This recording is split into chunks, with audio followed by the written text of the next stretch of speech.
In North American protected wilderness areas, fewer than 3% of missing person cases remain unresolved after 1 year. Yet those that do often cluster in difficult terrain with limited visibility and sparse infrastructure. This is the life story of a system rather than a place, the evolving doctrine of ranger response to unexplained incidents in remote parks, shaped by geography, human behavior, and the limits of search, control, and understanding. It begins with a problem that is both practical and persistent. People enter large, unmanaged landscapes and sometimes do not return.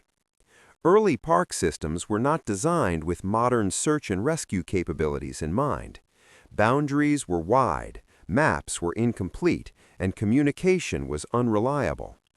Rangers operated as generalists, responsible for maintenance, wildlife monitoring, and visitor safety, often with minimal support. A lesser-known fact is that design compromise in early national park planning prioritized preservation over accessibility, resulting in trail systems that covered less than 10% of total park area in some regions. The parents of this doctrine were necessity and adaptation. Governments established protected lands for conservation and recreation, but the rise in visitor numbers brought new risks. Lost hikers, injured campers, and unplanned overnight stays became recurring problems.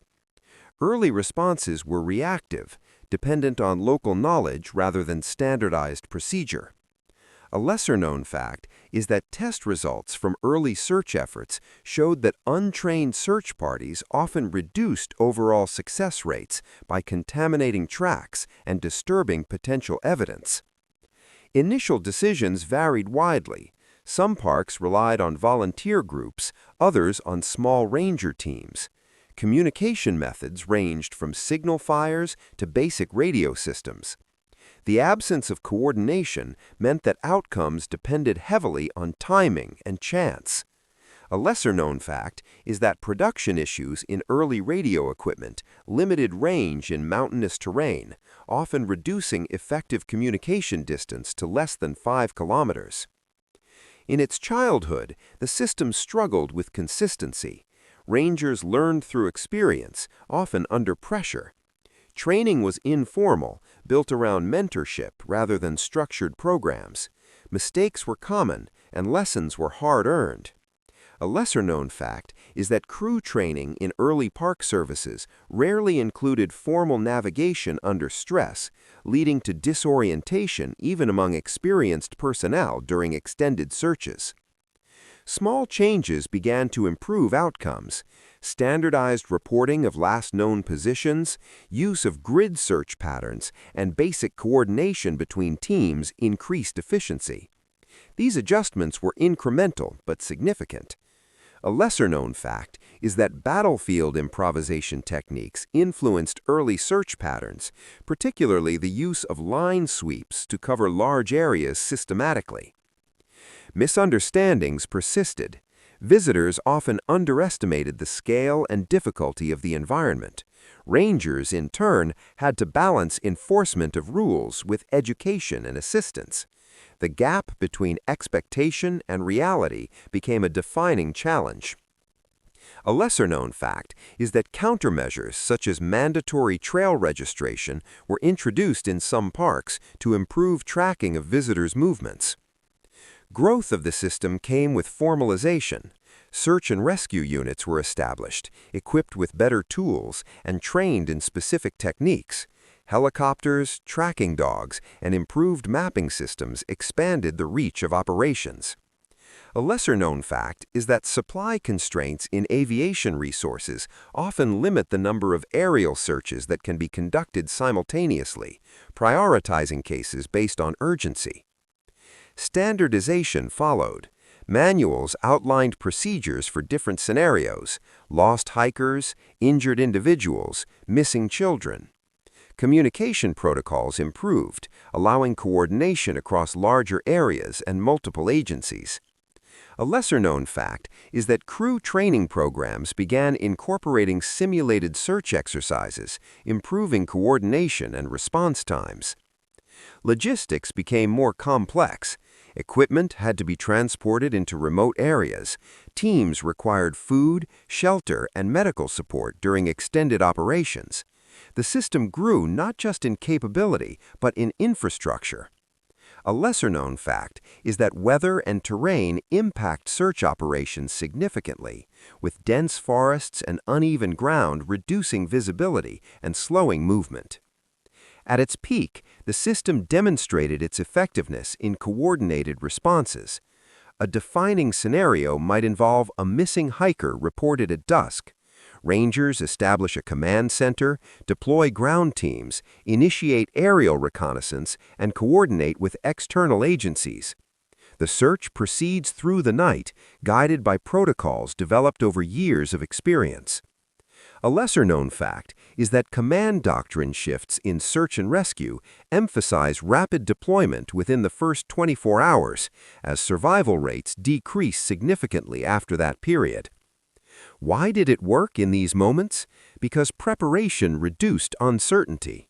The system provided structure in situations where variables were numerous and unpredictable. It aligned resources, personnel, and information toward a common goal. A lesser-known fact is that medical and psychological studies show that lost individuals often travel in circles due to disorientation, complicating search patterns. The cost of the system is measured in effort and endurance. Rangers operate under difficult conditions, often for extended periods. Fatigue, exposure, and risk of injury are constant factors. A lesser-known fact is that injury patterns among search teams include sprains, dehydration, and hypothermia, reflecting the challenges of operating in remote environments. Fear also plays a role. Not fear of the unknown, but of failure, the possibility that a search will not end in recovery. This pressure shapes decision-making and resource allocation.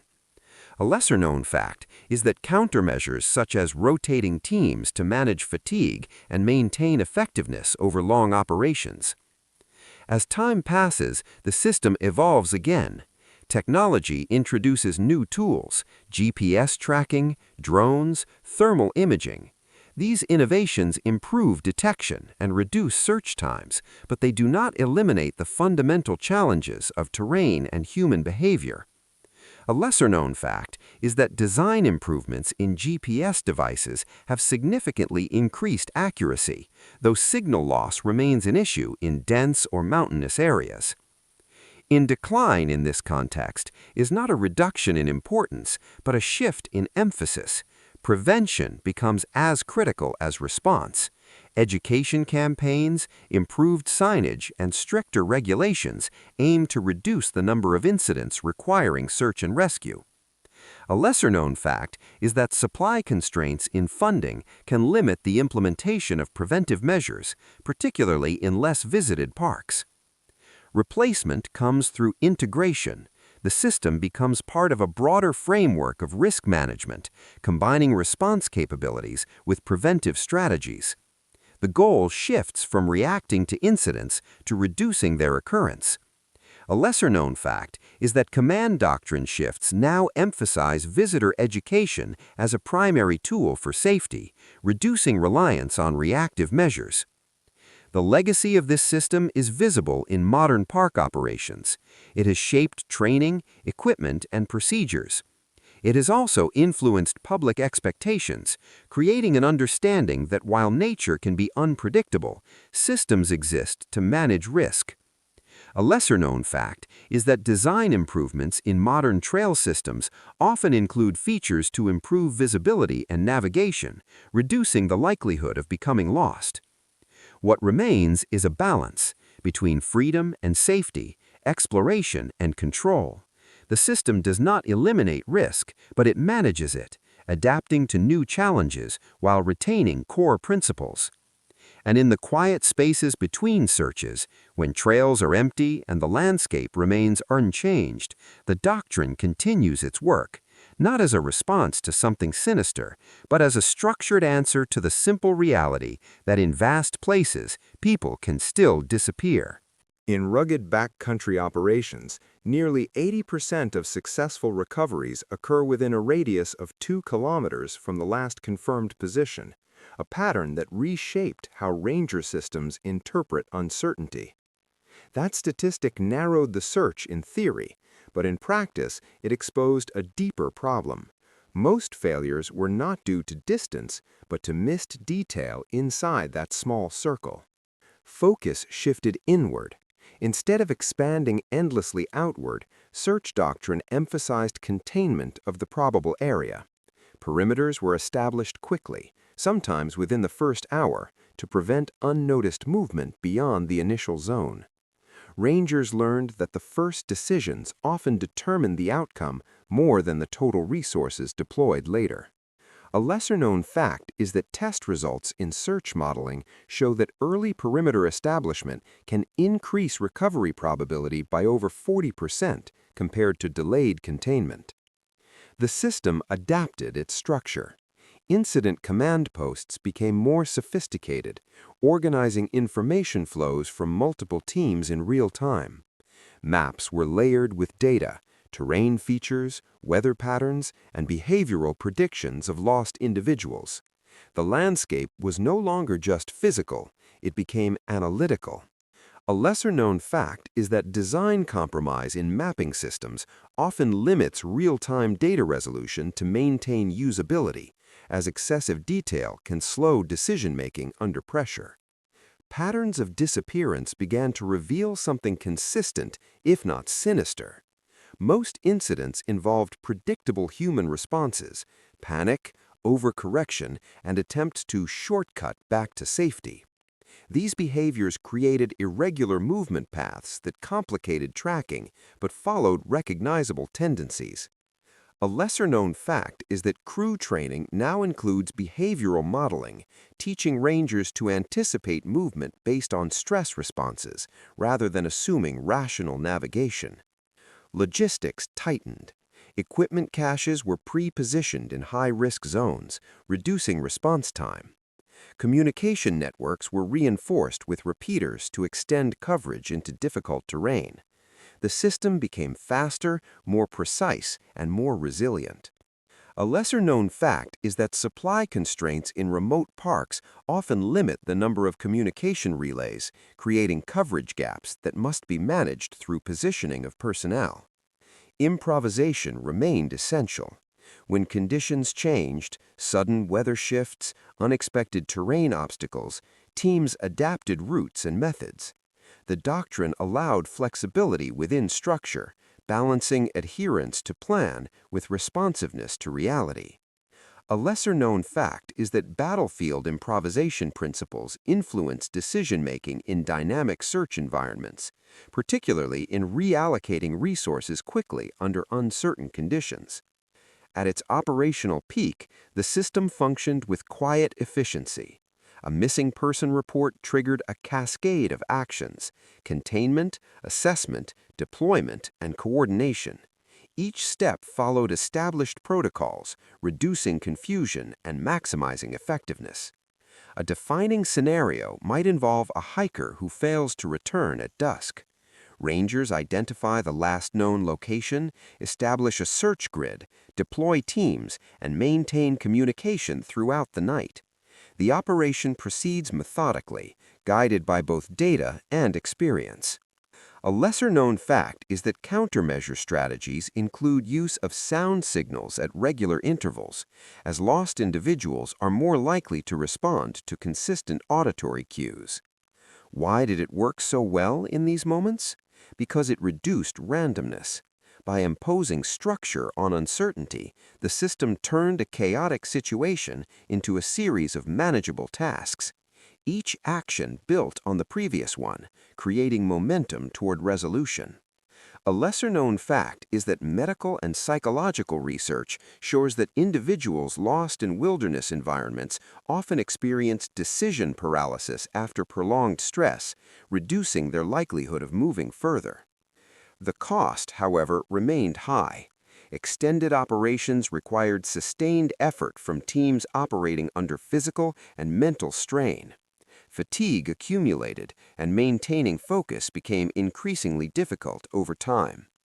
A lesser-known fact is that injury patterns among rangers during prolonged searches include overuse injuries and fatigue-related missteps, particularly on uneven terrain. Environmental factors continued to challenge the system. Dense vegetation, steep slopes, and variable weather conditions affected visibility and movement. These factors could slow progress and reduce the effectiveness of even well-coordinated efforts. A lesser-known fact is that weather and terrain impact detection rates significantly, with heavy foliage reducing visual identification distance to less than 10 meters in some cases. As the doctrine matured further, prevention gained equal importance. Rangers increased efforts to educate visitors, emphasizing preparation, navigation skills, and awareness of conditions. The goal was to reduce incidents before they occurred. A lesser-known fact is that command doctrine shifts in park management now include mandatory safety briefings in certain high-risk areas, improving visitor preparedness. Technology continued to integrate into the system. Drones provided aerial perspectives, thermal imaging detected heat signatures, and GPS data offered precise location tracking. These tools enhanced capabilities but required training and maintenance. A lesser-known fact is that supply constraints in advanced equipment can limit deployment frequency, particularly in parks with restricted budgets. Decline, again, was not a loss of function, but a transition. The system became less reactive and more predictive. Data analysis identified patterns of risk, allowing targeted interventions. High-risk areas received additional signage, patrols, and monitoring. A lesser-known fact is that test results in predictive analytics show improved allocation of resources when historical incident data is used to identify hotspots. Replacement came through integration with broader systems. Search and rescue operations linked with emergency services, law enforcement, and environmental monitoring. The doctrine expanded beyond park boundaries, becoming part of a larger network. A lesser-known fact is that design of integrated response systems often include shared communication platforms, enabling coordination across multiple agencies. The legacy of this system is one of adaptation. It demonstrates how structured response can evolve from simple beginnings into a complex, coordinated effort. It also highlights the limits of control in environments that remain inherently unpredictable. A lesser-known fact is that medical studies indicate that survival rates in wilderness incidents depend heavily on early response and environmental conditions rather than individual physical fitness alone. What remains is a quiet understanding of scale and limitation. The system cannot eliminate every risk, nor can it guarantee every outcome. It operates within constraints, balancing effort against probability. And in the spaces where visibility fades and terrain obscures, the doctrine continues, methodical, measured, and grounded not in the idea of something sinister, but in the disciplined effort to find what is lost before time and distance make it unreachable. In multi-day wilderness searches, probability of detection can drop below 50% after the third operational period, not because targets vanish, but because exhaustion and environmental noise begin to outpace human attention. That decline marked a turning point in the doctrine, where persistence alone was no longer enough and efficiency had to replace endurance. Attention shifted toward refinement. Search areas were no longer treated as uniform grids, but as layered probabilities. Terrain features, water sources, ridgelines, trails, and natural barriers were weighted differently, guiding teams toward locations where survival behavior made presence more likely. The landscape was interpreted rather than simply covered. A lesser-known fact is that design compromise in probability mapping requires simplifying complex terrain data into usable models, often reducing accuracy to maintain operational speed. The system deepened its reliance on behavioral science. Lost person profiles were formalized, categorizing individuals by age, experience, and circumstances. Each category carried predictable tendencies: children staying close to last known points, experienced hikers moving toward landmarks, injured individuals seeking shelter. A lesser-known fact is that test results in behavioral profiling show accuracy rates above 70% when initial conditions are clearly defined, but performance drops significantly when key details are missing. Coordination became more precise. Instead of broad deployments, teams were assigned highly specific tasks based on probability zones. Overlap was minimized to avoid redundancy, and communication channels were streamlined to reduce delays. Every movement was deliberate. A lesser-known fact is that production issues in communication systems can create brief but critical gaps during which teams may operate without updated information. Improvisation, once a constant, became more controlled. Deviations from plan were documented and evaluated in real time, ensuring that flexibility did not compromise structure. The doctrine balanced adaptability with accountability. A lesser-known fact is that battlefield improvisation concepts influence modern command structures, allowing decentralized decision-making within defined parameters. At its most refined peak, the system operated almost quietly. Data flowed, teams moved, and decisions were made with minimal friction. Success was measured not just by recovery, but by the reduction of wasted effort and exposure. A defining scenario illustrates this precision. A missing camper is last seen near a water source. Instead of expanding outward uniformly, search teams focus on downstream paths, nearby shelter points, and accessible terrain. The operation narrows quickly, increasing the chance of detection within a shorter time frame. A lesser-known fact is that countermeasure strategies include limiting search duration in low-probability zones to conserve energy for more promising areas. Why did this approach work? Because it accepted limitation. It acknowledged that resources are finite and that probability, not certainty, must guide action.